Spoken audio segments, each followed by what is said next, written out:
हर हर महादेव। शिव पुराण। शिव पुराण को कुल 7 संहिताओं और 11 खंडों में बांटा गया है। आज हम सबसे पहले शिव पुराण महत्व को पढ़ेंगे और इसमें आप देख सकते हैं टोटल 7 अध्याय हैं, जिनमें से आज हम 4 अध्याय को पूरा करेंगे और बाकी फिर आगे पढ़ेंगे। हर हर महादेव। बम बम भोले।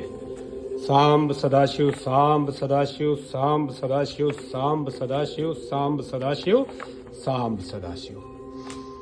शिव पुराण महत्व। पहला अध्याय। सूत जी द्वारा शिव पुराण की महिमा का वर्णन।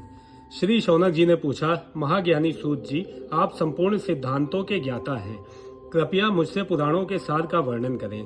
ज्ञान और वैराग्य सहित भक्ति से प्राप्त विवेक की वृद्धि कैसे होती है तथा साधु पुरुष कैसे अपने काम, क्रोध आदि विकारों का निवारण करते हैं। इस कलयुग में सभी जीव आसुरी स्वभाव के हो गए हैं, अतः कृपा करके मुझे ऐसा साधन बताइए जो कल्याणकारी एवं मंगलकारी हो तथा पवित्रता लिए हो। प्रभु, वह ऐसा साधन हो जिससे मनुष्य की शुद्धि हो जाए और उस निर्मल हृदय वाले पुरुष को सदैव के लिए शिव की प्राप्ति हो जाए। सूत जी ने उत्तर दिया, शौनक जी, आप धन्य हैं, क्योंकि आपके मन में पुराण कथा को सुनने के लिए अपार प्रेम व लालसा है। इसलिए मैं तुम्हें परम उत्तम शास्त्र की कथा सुनाता हूँ। वत्स, संपूर्ण सिद्धांत से संपन्न, भक्ति को बढ़ाने वाला तथा शिवजी को संतुष्ट करने वाला अमृत के समान दिव्य शास्त्र है शिव पुराण। इसका पूर्व काल में शिवजी ने ही प्रवचन किया था। गुरुदेव व्यास ने सनत कुमार मुनि का उपदेश पाकर आदर पूर्वक इस पुराण की रचना की है। यह पुराण कलयुग में मनुष्यों के हित का परम साधन है। शिव पुराण परम उत्तम शास्त्र है। इस पृथ्वी लोक में सभी मनुष्यों को भगवान शिव के विशाल स्वरूप को समझना चाहिए। इसे पढ़ना एवं सुनना सर्व साधन है। यह मनोवांछित फलों को देने वाला है। इससे मनुष्य निष्पाप हो जाता है तथा इस लोक में सभी सुखों का उपभोग करके अंत में शिवलोक को प्राप्त करता है। शिव पुराण में 24,000 श्लोक हैं, जिसमें 7 संहिताएं हैं। शिव पुराण पर ब्रह्म परमात्मा के समान गति प्रदान करने वाला है। मनुष्य को पूरी भक्ति एवं संयम पूर्वक इसे सुनना चाहिए। जो मनुष्य प्रेम पूर्वक नित्य इसको बाँचता है या इसका पाठ करता है, वह निसंदेह पुण्यात्मा है। भगवान शिव उस विद्वान पुरुष पर प्रसन्न होकर उसे अपना धाम प्रदान करते हैं। प्रतिदिन आदर पूर्वक शिव पुराण का पूजन करने वाले मनुष्य संसार में संपूर्ण भोगों को भोगकर भगवान शिव के पद को प्राप्त करते हैं। वे सदा सुखी रहते हैं। शिव पुराण में भगवान शिव का सर्वस्व है। इस लोक और परलोक में सुख की प्राप्ति के लिए आदर पूर्वक इसका सेवन करना चाहिए। यह निर्मल शिव पुराण धर्म, अर्थ, काम और मोक्ष चारों पुरुषार्थों को देने वाला है, अतः सदा प्रेम पूर्वक इसे सुनना एवं पढ़ना चाहिए। और इस प्रकार प्रथम अध्याय पूर्ण होता है। दूसरा अध्याय। देवराज को शिवलोक की प्राप्ति, चंचुला का संसार से वैराग्य। श्री शौनक जी ने कहा, आप धन्य हैं सूत जी, आप परमार्थ तत्व के ज्ञाता हैं। आपने हम पर कृपा करके हमें यह अद्भुत और दिव्य कथा सुनाई है। भूतल पर इस कथा के समान कल्याण का कोई और साधन नहीं है।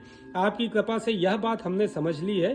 सूत जी, इस कथा के द्वारा कौन से पापी शुद्ध होते हैं, उन्हें कृपा पूर्वक बताकर इस जगत को कृतार्थ कीजिए। सूत जी बोले, मुने, जो मनुष्य पाप, दुराचार तथा काम, क्रोध, मद, लोभ में निरंतर डूबे रहते हैं, वे भी शिव पुराण पढ़ने अथवा सुनने से शुद्ध हो जाते हैं तथा उनके पापों का पूर्णतया नाश हो जाता है।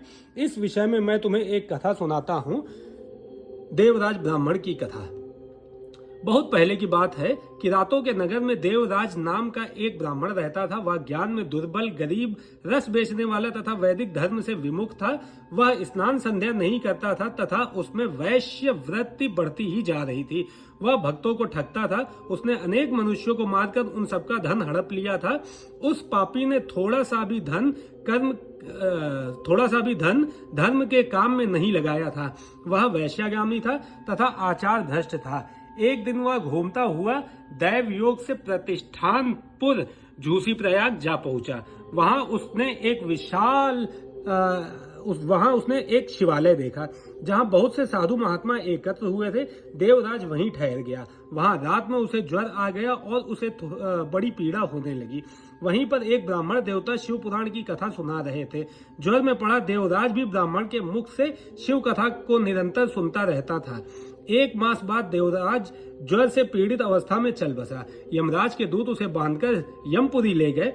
तभी वहां शिवलोक से भगवान शिव के पार्षदगण आ गए। वे कर्पूर के समान उज्जवल थे। उनके हाथ में त्रिशूल, संपूर्ण शरीर पर भस्म और गले में रुद्राक्ष की माला उनके शरीर की शोभा बढ़ा रही थी।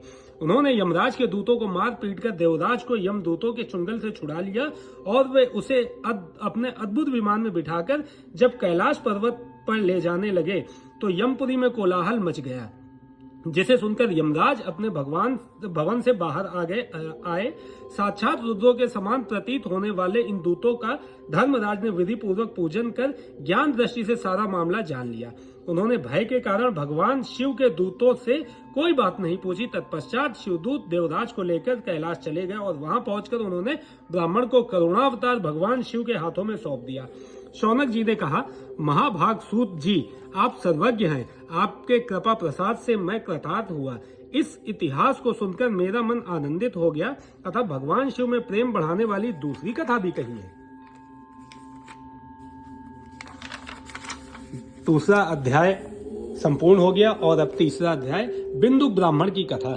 श्री सूत जी बोले, शौनक सुनो, मैं तुम्हारे सामने एक अन्य गोपनीय कथा का वर्णन करूंगा, क्योंकि तुम शिव भक्तों में अग्रगण्य व देवताओं में श्रेष्ठ हो। समुद्र के निकटवर्ती प्रदेश में वाशकल नामक गांव है, जहां वैदिक धर्म से विमुख महापापी मनुष्य रहते हैं। वे सभी दुष्ट हैं एवं उनका मन दूषित विषय भोगों में ही लगा रहता है। वे देवताओं एवं भाग्य पर विश्वास नहीं करते। वे सभी कुटिल वृत्ति वाले हैं, किसानी करते हैं और विभिन्न प्रकार के अस्त्र शस्त्र रखते हैं। वे व्याभिचारी हैं। वे इस बात से पूर्णतः अनजान हैं कि ज्ञान, वैराग्य तथा सद्धर्म ही मनुष्य के लिए परम पुरुषार्थ है। वे सभी पशु बुद्धि हैं। अन्य समुदाय के लोग भी उन्हीं की तरह बुरे विचार रखने वाले धर्म से विमुख हैं। वे नित्य कुकर्म में लगे रहते हैं एवं सदा विषय भोगों में डूबे रहते हैं।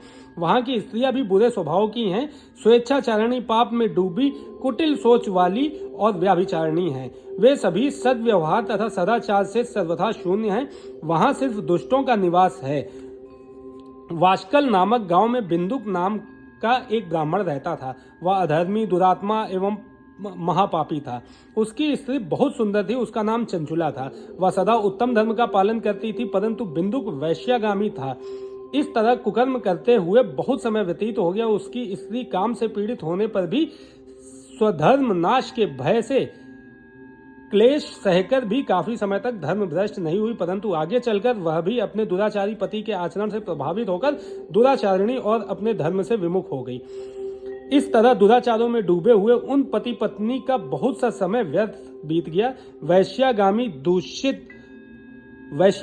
दूषित बुद्धि वाला व दुष्ट ब्राह्मण बिंदुक समयानुसार मृत्यु को प्राप्त हो नरक में चला गया। बहुत दिनों तक नरक के दुखों को भोगकर वह मूढ़ बुद्धि पापी विंध्य पर्वत पर भयंकर पिशाच हुआ। इधर उस दुराचारी बिंदुक के मर जाने पर वह चंचुला नामक स्त्री बहुत समय तक पुत्रों के साथ अपने घर में रहती रही। पति की मृत्यु के बाद भी वह अपने धर्म से गिरकर पर पुरुषों संग पति की मृत्यु के बाद भी वह अपने धर्म से गिरकर पर पुरुषों का संग करने लगी थी। सतियां विपत्ति में भी अपने धर्म का पालन करना नहीं छोड़ती हैं। यही तो तप है। तप कठिन तो होता है, लेकिन इसका फल मीठा होता है। विषयी इस सत्य को नहीं जानता, इसलिए वह विषयों के विषफल का स्वाद लेते हुए भोग करता है। एक दिन दैव योग से किसी पुण्य पर्व के आने पर वह अपने भाई बंधुओं के साथ गोकर्ण क्षेत्र में गई। उसने तीर्थ के जल में स्नान किया एवं बंधुजनों के साथ यत्र तत्र घूमने लगी। घूमते घूमते वह एक देव मंदिर में गई। वहां उसने एक ब्राह्मण के मुख से भगवान शिव की परम पवित्र एवं मंगलकारी कथा सुनी।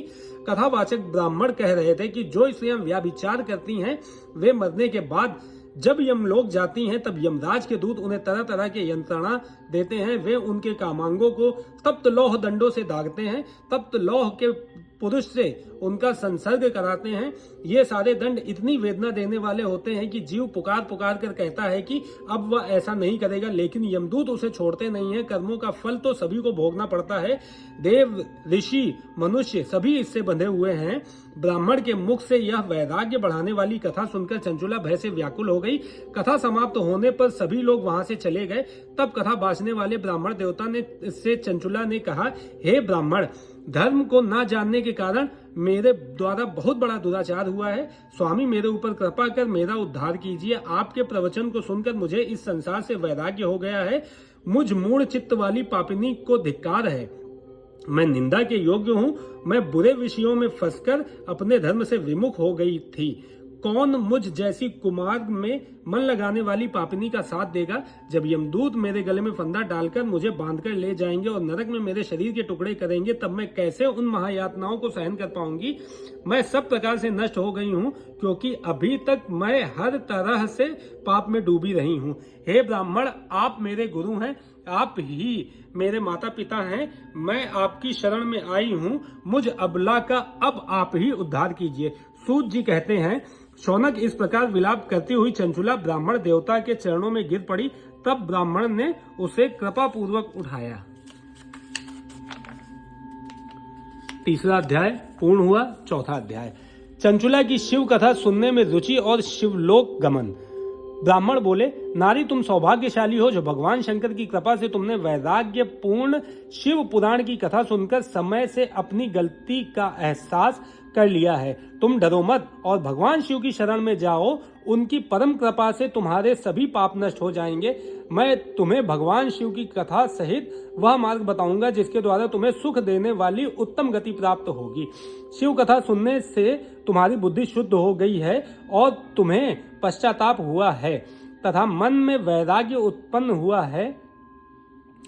पश्चाताप ही पाप करने वाले पापियों के लिए सबसे बड़ा प्रायश्चित है। पश्चाताप ही पापों का शोधक है। इससे ही पापों की शुद्धि होती है। सत्पुरुषों के अनुसार पापों की शुद्धि के लिए प्रायश्चित पश्चाताप ही संपन्न होता है।